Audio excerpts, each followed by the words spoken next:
The Gunners for life. The Gunners for life. I know a whole lot of Arsenal supporters around the world are upbeat, but you don't have to be. If you're an Arsenal supporter, gather here. All Arsenal fans gather here. There's something I really want to educate you deeply about the final we just lost. This is not really a desired and favored tournament by the board. Yes, that's why you see a lot of teams start their second goalkeeper, especially the big teams when they reach the final. Yes, there may be some just prefer it, but it's not a tournament the board even prefer Arsenal to win. In case we win it, it would have just been another trophy. Is it not a trophy that Arsene Wenger used to use used to use feeders? That's when we used to see talent from little kids back then in the days.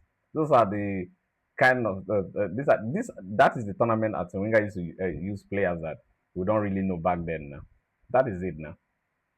So don't be upbeat now. I'm even happy that we even lost that final. Yes, I'm happy.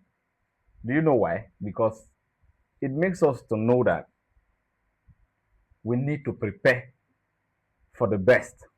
Yes. When was the last time we played a final in a cup competition before? When was the last time? At least we will now go into a final mentally prepared. Mentally prepared. Mentally prepared. We'll now walk into a final mentally prepared. And we'll treat the remaining games in the Premier League as finals. We'll treat the remaining game in the Premier League as finals. I'm not blaming Mikel Arteta way too much, but I understand, given that we are lacking a lot of players that were creative. Though I have to be disappointed with Kai Havertz because he should have buried that chance. That chance was a chance he should have buried, and it would have been a different ball game another day. But he could not bury that ball, and that's why we are where we are at the moment, and a lot of narratives are already flying that City are going to win the league. That bearing does not have anything to do with the league. Yes, it doesn't have any bearing to do with the league. That was not the league that was played yesterday or played some days ago. That was not the league. That was Caribbean Cup. It has no bearing psychologically into the Premier League. Yes, most of you could say Guardiola is doing which mind game? We're leading him by 9 points. Even if they have like a game left to play, you have to win it in the pitch before it has to be recorded. What has Manchester City done this year in the Premier League? In the past two games, what happened?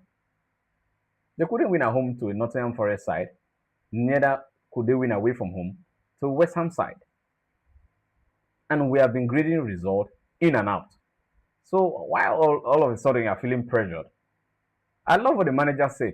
It makes us more hungrier to go on to win the remaining titles that we are competing for. Trust me. Trust me, it's even very good that we played them and lost like that. Because the game in April, for me, which is the title decider, but for me, I feel before we even play them, we'll be even closely 12 point or 11 point above them. Because I don't see them beating Chelsea at Stamford Bridge. I don't see Manchester City beating Chelsea at Stamford Bridge. I don't see that. I don't see that. Arsenal will still go on to win the league. And maybe, probably the Champions League or the FA Cup. There are chances there.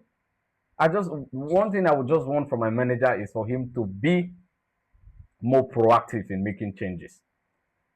They pinned us back for about 10 minutes. What were you waiting for? Were you waiting for them to score first before making changes? For me, I felt that at that time, you should make changes. Change your template immediately because at that point, it's not working. What are you enduring for? When something is not working, you change it immediately. Not waiting to be scored first before you make changes. I think it's formula of conceding before making changes is a very worst kind of tactics to have.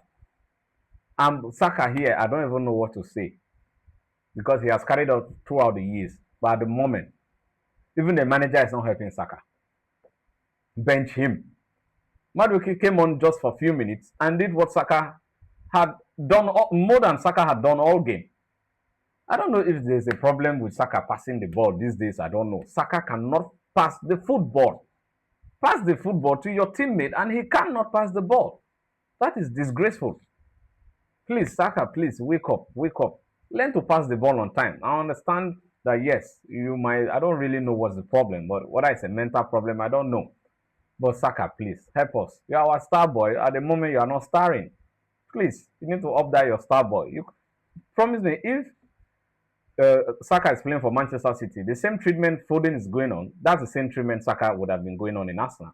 If Pep Guardiola is the coach, Saka would have been at the bench at the moment because at the moment he's not delivering. I don't even know why he starts all game even with the captain ban. He's doing nothing. Though I love how the coach was brave to remove him. I think in the Champions League against Leverkusen the other night away from home. But please, we really need to sit up. I believe at the end of the day, even with this international break, we can go on to challenge for more titles. Thank you.